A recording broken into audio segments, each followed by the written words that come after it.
ने की। आसिम वकार पहली बार इस बात को फिक्रमंद है, कोई इनको फंसाए दे रहा है। वीरेन जी बोलिए अब आप। नहीं, देखिए ऐसा नहीं है। पहले जफर फारूकी ने कोशिश की होगी लखनऊ में, जब बात नहीं बनी तब वो हैदराबाद की ओर रुख किया होगा उन्होंने।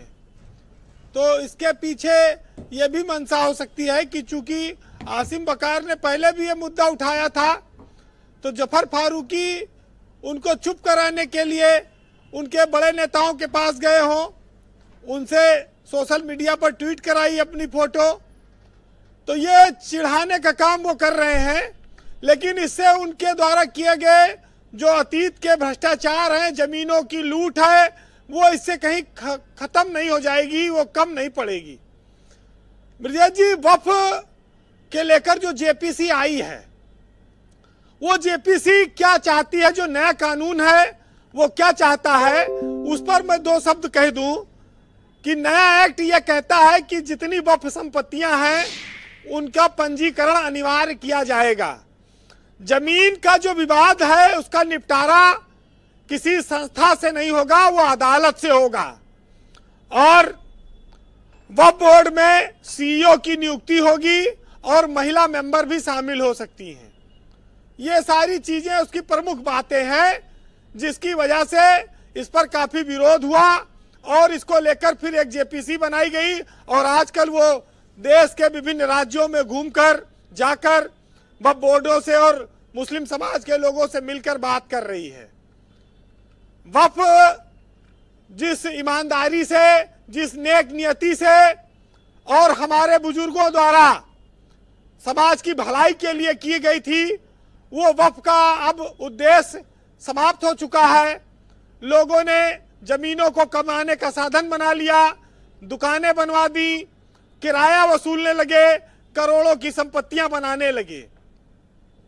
और यही पर बात आई कि वक्फ की पर रेगुलेशन कैसे किया जाए, कंट्रोल कैसे हो, क्योंकि जो 1995 का वक्फ एक्ट है वो बोर्ड को इतनी असीमित ताकत देता है कि वो किसी भी जमीन को जांच कर घोषित कर सकता है कि वो वक्फ है या नहीं है, और उसके लिए उसके पास मनमाने अधिकार है।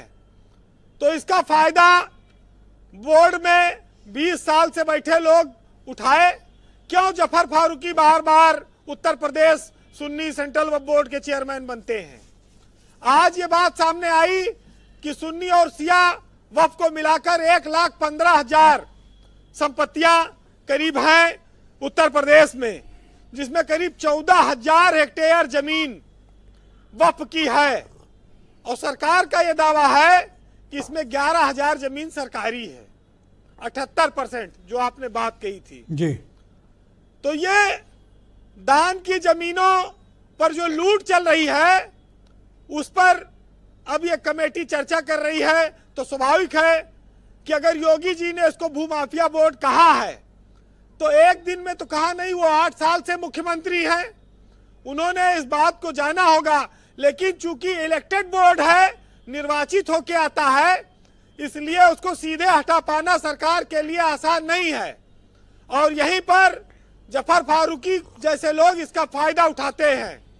और ऐसा नहीं कि वो अकेले हैं, सरकार तो क्या जफर फारूकी ने आसिम वकार को चिढ़ाने के मकसद से उनके सदर के साथ तस्वीरें सार्वजनिक हुई हैं? बिल्कुल, चिढ़ाने का मकसद है कि अगर तुम नहीं चुप होगे तो हम तुम्हारे ऊपर लोगों से मिलकर चुप करा देंगे। तो ये बात तो संदेश साफ है। लेकिन आसिम वकार जो समाज के हित की बात है उस पर बोल रहे हैं, उनका उत्तर प्रदेश में या देश में जो लोग उनको सुन रहे हैं वो जस्टिफाई करेंगे। भाई अपने सदर के दोस्त के खिलाफ बोलेंगे तो कार्रवाई भी तो हो सकती है इन पर।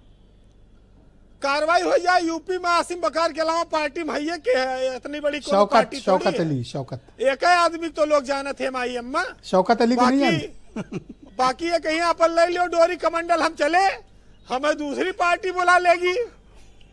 भाई कोई वोट तो है नहीं, ना कोई विधायक है, ना कोई सांसद है, वकार को भी दिखाओ भाई। हाँ बोलिए। ना कोई संगठन है, काहे कि बंदर घुड़की दी जाएगी इनको। मुझे लगता है कि आसिम वकार को टाइट करने के मकसद से ही जफर फारूकी ने आज मुलाकात की होगी, वरना कोई कारण नहीं था कि ओवैसी के साथ कभी मुलाकात की तस्वीर आई नहीं थी। आसिम वकार को संदेश देना रहा होगा। देखिए, जो इन्होंने उनके विदेश यात्राओं का, इस्तांबुल और टर्की में बार बार जाने का और अवैध निवेश की जो इन्होंने आशंका जताई है, उसको लेकर वो स्वाभाविक है कि परेशान होंगे। और वो अकूत संपत्ति के मालिक है, सैकड़ों करोड़ रुपया वक्फ बोर्ड से वो बनाए हुए हैं, तो उनको तो आज नहीं तो कल उन पर कार्रवाई होगी। अब अगर उनका पासपोर्ट जब्त कर लें तो वो विदेश नहीं भाग पाएंगे, नहीं तो वो विदेश भी भाग जाए, कोई बड़ी बात नहीं है। जी वीरेंद्र जी, ब्रजेश जी, एक तकनीकी बात आती है कि जब इस देश में नजूल की जमीन का पंजीकरण हो सकता है, सरकार उस पर कंट्रोल कर सकती है, तो वक्फ की जमीन का भी पंजीकरण होना चाहिए, सरकार का उस पर कंट्रोल होना चाहिए। सिर्फ अलग धर्म की वजह से उसमें इस तरह के बोर्ड बनाकर और लोग मनमानी दुरुपयोग करें, इसकी छूट नहीं होनी चाहिए। वक्फ मुस्लिमों की भलाई के लिए, गरीबों और समाज की भलाई के लिए है, ये धन पशु बनाने के लिए नहीं है, और बड़े बड़े जो धार्मिक गुरु बैठे उनको माल खिलाने के लिए नहीं बना है ये बोर्ड। तो ये तो बहुत सही काम हो रहा है। वैसे आज जो ऐतिहासिक धरोहरें हैं उन पर सरकार ने अपनी बात रखी है, और ये बात बहुत गंभीर है जी कि ये आगे चलकर एक बड़ा रूप ले सकती है। अगर ये खबर बाहर जाएगी तो इस चीज को देखना होगा।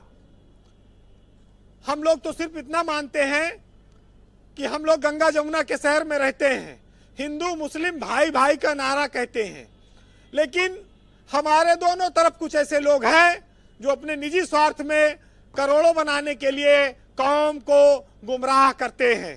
ऐसे लोगों से बचना है जो कपटी हैं, होशियार हैं और लालची हैं।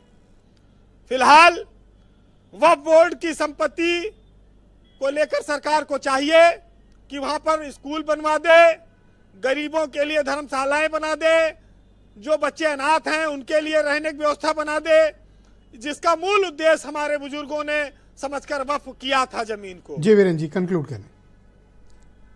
देखिए, भगवान के नाम पर, समाज के नाम पर, ईश्वर के नाम पर, अल्लाह के नाम पर जो चीज दान की गई है, अगर उसका दुरुपयोग है तो यह सबसे बड़ा पाप है, और जो पाप कर रहे हैं उनके खिलाफ कार्रवाई होनी चाहिए।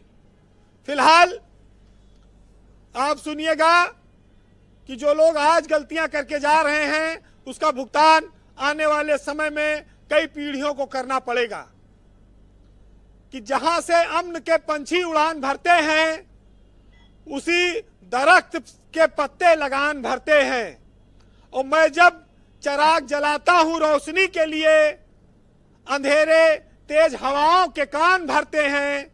और एक ऐसा कर्ज भी देखा है मेरी आंखों ने जिसका लगान कई खानदान भरते हैं।